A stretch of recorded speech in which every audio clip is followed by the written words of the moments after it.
Hello, my name is Dr. Benglas with CHIROPRACTIC. Today is July 22nd, 2025, and this video is really for chiropractic students out there who may be unaware, and then also chiropractors who find out about what's happening behind the scenes right now through this video. My intention of filming this video is really just to highlight the work that this new Chiropractic Freedom Coalition is aiming to do and how it really requires participation on behalf of all practicing chiropractors who really see themselves as true chiropractors, and then also students who care about preserving what is left of the chiropractic profession and trying to amplify what is truly chiropractic so that it crowds out some of this excess information that is truly dominating the narrative for chiropractic students, having a experience at chiropractic schools that doesn't really look anything like chiropractic students going to chiropractic school. It doesn't look anything like their experience from the 70s and prior. So the way that chiropractic education used to be delivered and used to be received by its students has dramatically shifted. And we see here a presentation we're about to watch. We're gonna do a little just sort of reaction to Dr. Steve Tullius's presentation on behalf of the Freedom Coalition, where he talks about the history of how in 1974 the CCE gained federal recognition and how the CCE, MBCE, and FCLB have, as you see here, eroded freedom, forced conformity, suppressed vitalistic subluxation-based education, and how this new Freedom Coalition aims to challenge them because they're going unchecked. Nobody's holding them accountable, and they seem to have all the power when it comes to this chiropractic education, which our ChiroPractic project is seeking to solve the challenges that chiropractic students experience in chiropractic education.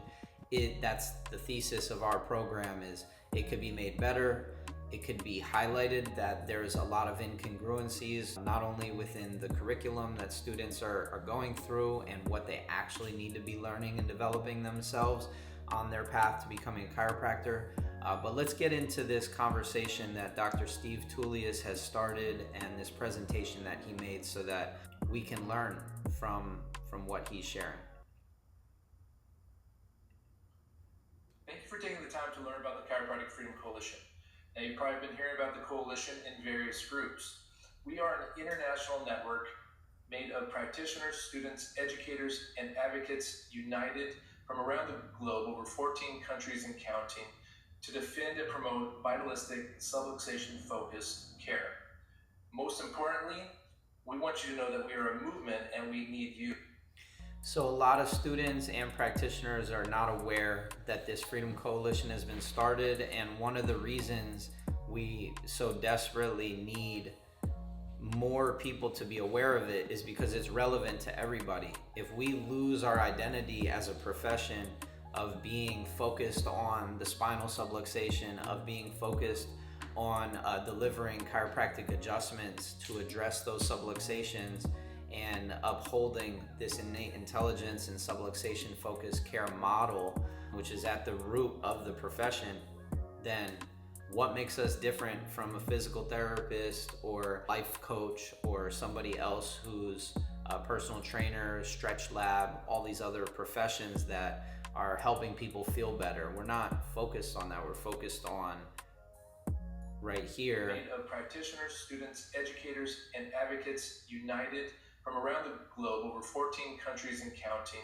to defend and promote vitalistic, subluxation-focused care.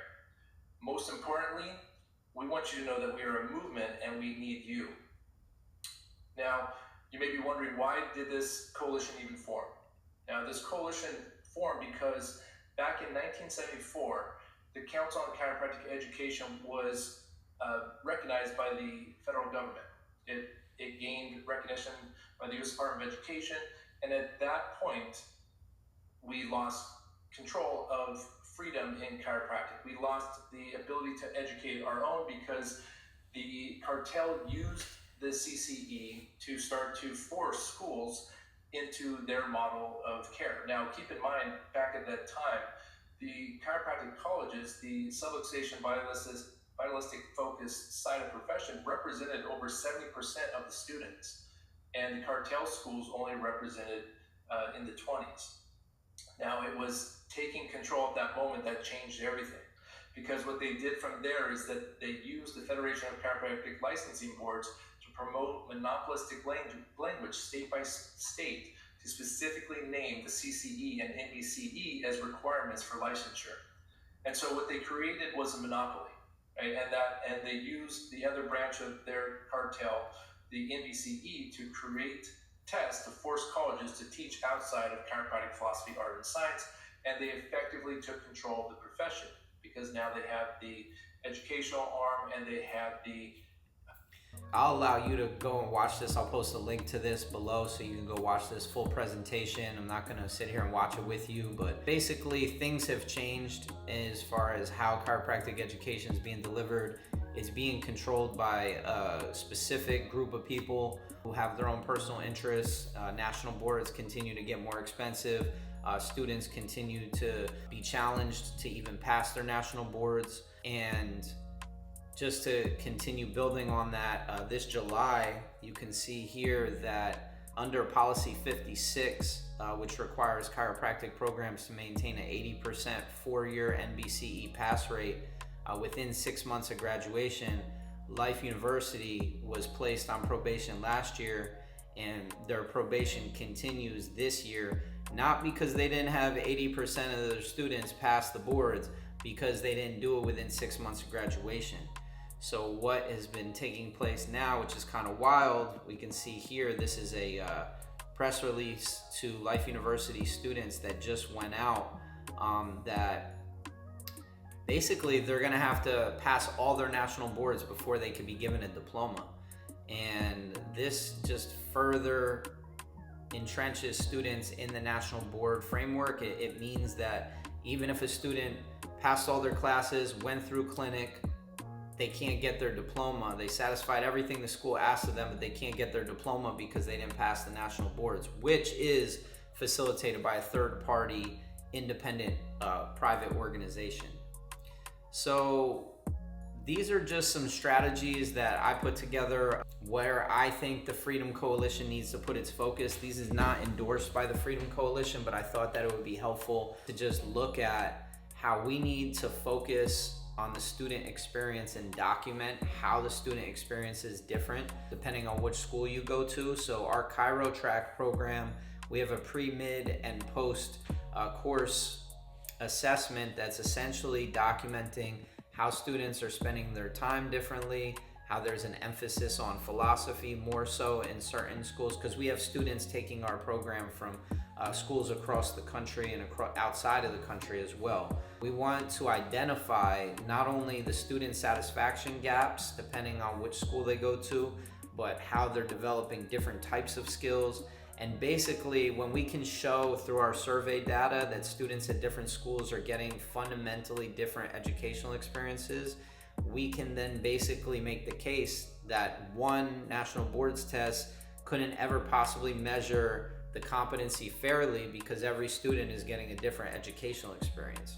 So we're trying to prove that students are having different experiences, not a one-size-fits-all type of experience, and therefore we shouldn't have one test for everybody at every school, because every school is so different. And this curriculum homogenization strategy is going to basically challenge us to have conversations with faculty and staff, with recent graduates and students, with international practitioners, with questions about how the curriculum pressured them to basically focus on board exam preparation as opposed to innovative skill development, how it really dominated the focus for most of their chiropractic student journey, and how this innovation suppression has really sucked the life out of the chiropractic profession. Most graduates are just focused on practice. There's no outside of practice focus as far as doing research or participating in any sort of innovative educational approaches that they may have started working on as students had they been given freedom of focus. Right now, there's not a lot of freedom among students. They have to survive their classes, their national boards, and as school gets more expensive, it's less and less attractive for a student to go into chiropractic education when the requirements are really not focused on the student. They're focused on these private third-party entities to make money off of students by offering a test that has really little to do with true chiropractic practice. And so we need to build an army of people who are going to understand that this is going on and that we need to do something about it. We can't wait any longer to see what's going to happen with things, because it just seems like the grip that these organizations have on true chiropractic education gets tighter and tighter. And so we're looking for students around the world to participate in this survey. We're looking for members that are either recent graduates, 1 to 5 years out, or people that have been in practice for years, to get involved and to build this network of organizations, chiropractors, chiropractic students, so that we can basically challenge students at schools to go beyond this suppressed curriculum and identify who the champions in our faculties are, who that student organization is that's really moving the needle as far as the student culture, and build out a better network of resistance to this. We've got faculty interviews, we got student experience documentation, we've got this international comparison on the different types of schools that are out there and the different experiences that students are having depending on which school they're in.